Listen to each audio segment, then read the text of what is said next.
पुराने जंगल के कोने में एक छोटी सी रानो चिड़िया रहती थी। वो आम चिड़ियों जैसी नहीं थी। उसके गीत में एक अजीब सी रूह थी, जैसे उसके पंख हवा से नहीं किसी कहानी से उड़े हों। आज फिर सूरज इतना प्यारा लग रहा है, लगता है जंगल के हर पत्ते में गीत छुपा है। रानो, तुम हमेशा गीत गाती रहती हो, कभी तो चुप भी रहा करो। चुप रहूंगी तो जंगल का दिल उदास हो जाएगा ना कबूतर भैया। लगता है तुम्हें जंगल से बहुत प्यार है। प्यार? हाँ, पर कभी कभी लगता है मेरे गीत का दूसरा हिस्सा कहीं खो गया है। दूसरा हिस्सा मतलब? पता नहीं, जैसे कोई आवाज मेरे गीत में मिलनी थी पर वो कभी मिली ही नहीं। वैसे तुम अजीब बातें करती हो रानो, गीत में आवाज मिलती है क्या? मिलती है जब दिल सच्चा होता है। बस बहन, अब इतना रोमांटिक मत सोचो रानो, दिल में सपने रखने से तबीयत खराब हो जाती है। अरे बुलबुल डॉक्टर, दिल तो गीत लिखता है, दवा नहीं। गीत लिखने से पहले सोच लो, अगर कोई उसका जवाब दे दे तो? फिर तो गीत मुकम्मल हो जाएगा ना। सब हंस पड़े, पर रानो के दिल में एक हल्का सा ख्याल रह गया, अगर सच में उसके गीत का जवाब दे दिया तो क्या होगा। पता नहीं क्यों लगता है मेरे पंख किसी और की कहानी का इंतजार कर रहे हैं। अगली सुबह जब हवा में थोड़ा सा नया रंग था, एक अजीब सी सित्ती सुनाई दी। रानो ने पहली बार महसूस किया जैसे हवा ने उसका नाम पुकारा हो। कौन है वहाँ? कौन सित्ती मेरी आवाज से मिल रही है? मैं टुन्नू हूँ, दूर के जंगल से आया हूँ। कहा गया है यहाँ एक चिड़िया रहती है जो गीत नहीं जादू बोलती है। मैं तो सिर्फ गीत गाती हूँ, जादू नहीं। तुम्हें मालूम नहीं, तुम्हारे गीत सुन के मेरे जंगल के पेड़ भी झूमे थे। तुम्हें सुनाई दिया मेरे गीत? तभी तो आया हूँ उस आवाज के पीछे जो मुझे चैन से जीने नहीं देती। तुम अजीब हो टुन्नू। तुम भी, शायद इसीलिए हम एक जैसे हैं। और उस पल दोनों जंगलों के बीच पहला सुर मिल गया, जैसे दो पंख एक हवा में। समझ गए हूँ कि उड़ना क्या होता है। रानो, तुम्हारा जंगल कितना सुकून भरा है। मेरे जंगल में तो आवाज सिर्फ लड़ाई की आती है। लड़ाई? किस बात की? पता नहीं, शायद इज्जत, जमीन या ईगो। बस दोस्ती और प्यार की जगह कोई नहीं। हमारे यहाँ सब शांत है, पर किसी के दिल में कोई किसी को समझता नहीं। तो दोनों जंगल एक जैसे हुए ना, तुम्हारा भी अधूरा, मेरा भी। शायद हम दोनों मिलकर पूरे बन सकते हैं। पूरे? तुम्हें पता है, जब मैं तुमसे बात करता हूँ तो हवा भी मीठी लगती है। लगता है हवा भी तुम्हें पसंद करने लगी है। उन दोनों के बीच बातें हुई, वो किसी ने नहीं सुनी, क्योंकि कुछ अल्फाज सिर्फ दिलों के लिए लिखे जाते हैं, जुबान के लिए नहीं।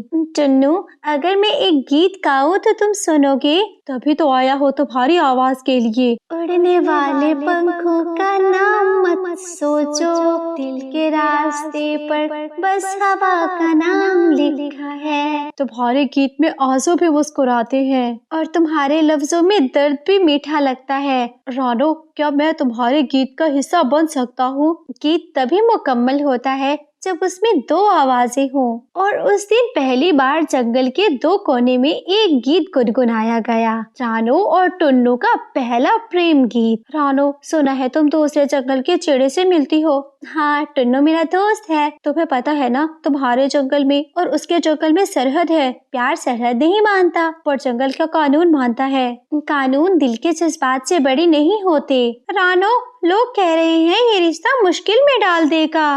रिश्ता नहीं, दुनिया मुश्किल में है। रिश्ता तो वो है जिसमें कोई डर ना हो। और जंगल की पहली बार चिड़िया ने सरहद के खिलाफ आवाज उठाई, प्यार के लिए, सच के लिए। रानो, तुम समझती नहीं हो, दोनों जंगल में जंग की बातें हो रही हैं। मुझे जंग से नहीं, तन्हाई से डर लगता है। मैं तुम्हारे जंगल में नहीं रह सकता, पर तुम्हारे बिना रह भी नहीं सकता। पर एक रास्ता बचा है, दोनों जंगल छोड़ देते हैं। तुम पागल हो गई हो रानो, ये दोनों जंगल तुम्हें दुश्मन मान लेंगे। मुझे दुनिया का नहीं, बस अपने दिल का फैसला चाहिए। मैं तुम्हारे साथ हूँ, चाहे सब कुछ खोना पड़े, पर तुम नहीं। और यही पल था जब दोनों ने फैसला किया अपनी दुनिया खुद बनाएंगे। गौरी, रानो और टुन्नू दोनों पागल हो गए हैं, दोनों जंगल के कानून तोड़ रहे हैं।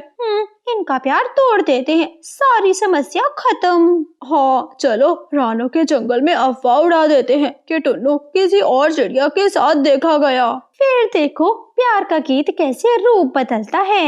अफवाह हवा में उड़ गई और सच फिर से छुप गया। रानो सुना है टुन्नू किसी और के साथ गया है। तुम्हें भी अफवाहों पर यकीन आ गया है क्या कबूतर भैया? हम सिर्फ तुम्हें संभालना चाहते हैं। दिल को संभाला जा सकता है क्या? रानो सच क्या है? सच वही है जो दिल के अंदर है, और मेरा दिल कहता है टुन्नू लौटेगा। रात भर रानो ने आंख नहीं लगाई, बस हवा के हर झोंके में टुन्नू का नाम ढूंढती रही। सुबह का पहला सूरज जंगल के ऊपर चमका ही था कि रानो ने एक हल्की सी आवाज सुनी। वो आवाज जो उसने दिल से याद कर रखी थी। रानो, टुन्नू तुम लौट आए। मैं गया था सच ढूंढने और उसने मुझे तुम तक वापस भेज दिया। तुम्हारे जंगल वाले कह रहे थे तुम किसी और के साथ चले गए। मैं सिर्फ एक के साथ गया था, अपने दिल के। तुम्हें पता है मैंने कभी यकीन नहीं तोड़ा। मैं रोज हवा से कहती थी टुन्नू लौट आएगा। मैं तुम्हारे गीत के साथ जिंदा था रानो, और आज मैं वही गीत लेकर आया हूँ जहाँ सरहद का मतलब खत्म हो जाता है। फिर चलो टुन्नू, अब सरहद नहीं सिर्फ हम दोनों। और पहली बार दोनों ने खामोशी से अपनी दुनिया का पहला कदम रखा। प्यार की दुनिया जहाँ ना दोस्ती रोकी जाती है ना दिल। रानो दोनों जंगल के लोग हमारे पीछे हैं, अगर पकड़ लिए गए तो क्या प्यार कभी पकड़ा नहीं जाता टुन्नू? रानो मैं बुलबुल डॉक्टर हूँ, लेकिन तुम्हारी बेचैनी का इलाज मेरे पास है। मेरे दर्द का इलाज टुन्नू के पास है बुलबुल। फिर जाओ रानो, अपने पंख के फैसले पर भरोसा करो। हम तीसरे जंगल जाएंगे जहाँ कोई सरहद न हो, सिर्फ हमारा गीत हो। कई दिन की उड़ानों के बाद वो दोनों एक नए जंगल में पहुँचे जहाँ हवा में दुश्मनी नहीं सिर्फ सुकून था। रानो देखो यहाँ के पेड़ भी मुस्कुराते हैं। हाँ टुन्नू, यहाँ कोई आवाज किसी से नहीं लड़ती, बस एक आवाज है तुम्हारी हर आवाज में ही सुनाई देती हूँ, क्योंकि तुम मेरी दुनिया हो। यहाँ हम अपना घर बनाएंगे। यहाँ ना जंगल के कानून होंगे न लोगों के फैसले, बस हम दोनों होंगे और तुम्हारा गीत। और कुछ ही दिनों में तीसरा जंगल रानो और टुन्नू के प्यार से जीने लगा। वो जंगल जहाँ हवा भी गीत बन गई थी। साल बीत गए। रानो और टुन्नू ने उस नए जंगल को अपना घर बना लिया, और एक दिन उस गीत में दो नए सुर जुड़े, उनके बच्चे कुकू और गुड़िया। रानो देखो हमारे गीत के दो छोटे पंख पैदा हुए हैं। हाँ टुन्नू, ये दोनों हमारे गीत का पूरा पन्ना लिखेंगे। ऐसे ही उनके प्यार की कहानी अंत तक पहुँची। प्यारे दोस्तों, इस कहानी को लाइक, चैनल को सब्सक्राइब करना मत भूलना। आपका धन्यवाद। जंगल के एक कोने में छोटा सा घोंसला था जिसमें रहती थी रानो चिड़िया। रानो चिड़िया का एक बेटा था जिसका नाम कुक्कू था। रानो चिड़िया को गाने से बहुत मोहब्बत थी। उसके गाए हुए गाने, संगीत और छोटी छोटी पोइम्स को हमेशा याद रखा जाता था। वो बरसों से जंगल की ऐसी चिड़िया थी जो कि हर समय गाती रहती थी। उसके सुंदर गीत से जंगल का मन अच्छा रहता था। एक दिन गोरी कवि उड़ते हुए चिड़िया के पास आती है। रानो बहन, मेरा जग्गू रात भर नहीं सोता, मुझे कोई गीत सिखा दो। मैं गीत गाऊंगी तो मेरा जग्गू सो जाएगा। गोरी बहन, मुझे एक गीत आता है जो मैं रात को अपने बच्चों को सुनाती हूँ और मेरा कुक्कू सो जाता है। मैं आपको वो सिखा देती हूँ। रानो ने थोड़ा सा गीत गोरी को सुनाया। चलो रानो, थोड़ा सा सीख गई हूँ, मुझे सुन लो। अम्मी बाजी कहती हैं चांद पे परियां रहती हैं, जब बच्चे सो जाते हैं परियां आ जाती हैं। हाँ गोरी बहन, आप ये कुछ बोल देना, आपका जग्गू सो जाएगा। गोरी कवि खुशी खुशी अपने घर चली जाती है। जैसे ही रात होती है, गोरी कवि को सारा गीत याद था। सो जा मेरे प्यारे बेटे जग्गू, सो जा। हाँ, संकेत गाना था, मैंने तो अपने बेटे के लिए गीत याद किया है। चलो अब सुनो। अम्मी बाजी कहती हैं चांद पे परियां रहती हैं, जब तुम सो जाते हो परियां आ जाती हैं। मम्मा परियां कहाँ है? मुझे परियां देखनी है। जग्गू बेटा, परियां कहाँ से लाऊं, कहाँ से दिखाऊं? परियां बेटा आ जाएंगी जब तुम सो जाओगे। अम्मा, फिर क्या फायदा? परियां तब आएंगी जब मैं सो जाऊंगा।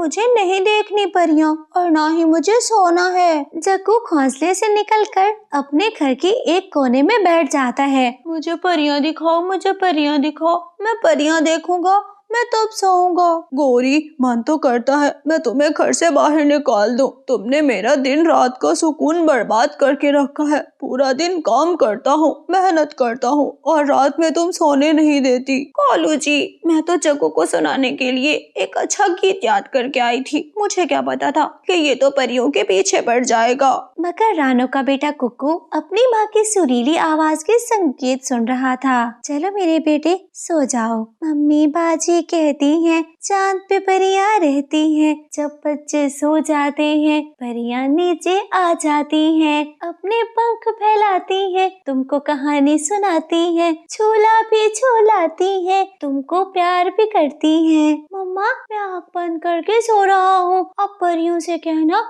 मेरे सपने में जरूर आए। रानो चिड़िया का गीत इतना सुरीला होता था कि उसका बच्चा मिनटों में सो जाता था। अगली सुबह गौरी कवि फिर से आती है।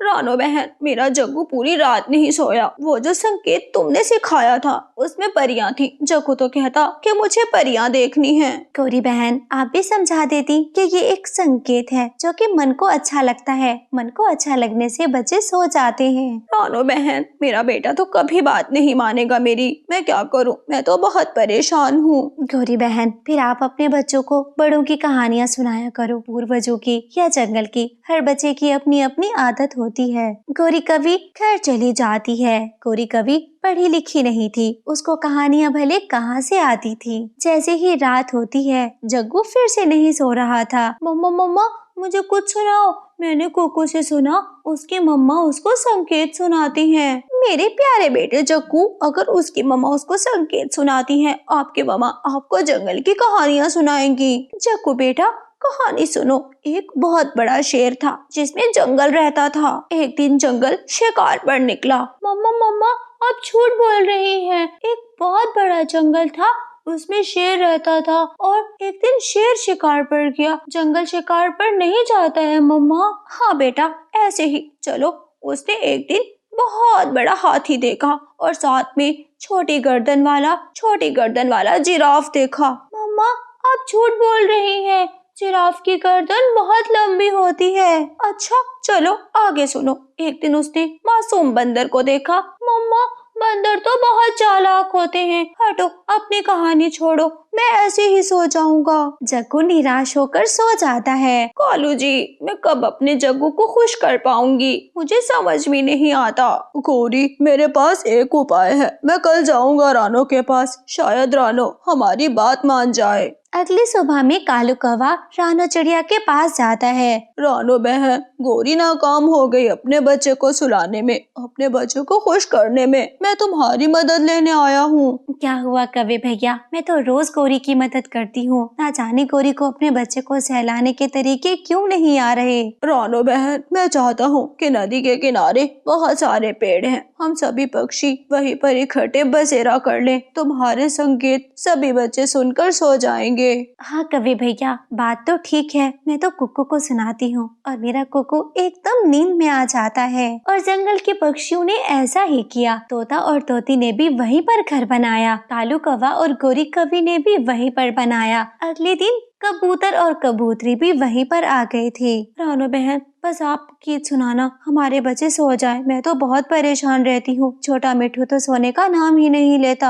हाँ, मेरा कीकी भी सोने का नाम नहीं लेता। मैं खुद बहुत परेशान हूँ। आपके कुकू के सब आपका कुकू बताता रहता है इनको संकेत के बारे में। चलो, अब तो सबकी परेशानी खत्म हो जाएगी। मैं सबको गीत सुनाया करूँगी। जैसे ही रात होती है, रानो चिड़िया के मधुर गीत से सभी बच्चे मगन हो जाते हैं। चलो बच्चों सुनो, अम्मी बाजी कहती है चांद पे परियां रहती है, जब बच्चे सो जाते हैं परियां नीचे आ जाती हैं, वो तुमको भी खिलाती है, प्यार से पंखों में उठाती है, झूला भी झूलाती है। ऐसे रानों के मधुर गीत बच्चों के कानों में सरसर करने लगे। उनके कानों में एक शहद की जैसी गूंज आ गई। बच्चों की आंख लग गई और वो पूरी रात मीठी ख्वाबों वाली, सपनों वाली नींद करने लगे। ऐसे जंगल के पक्षी एक जगह पर रहकर अपना प्यार बांटते थे। प्यारे दोस्तों, इस कहानी को लाइक, चैनल को सब्सक्राइब करना मत भूलना। आपका धन्यवाद।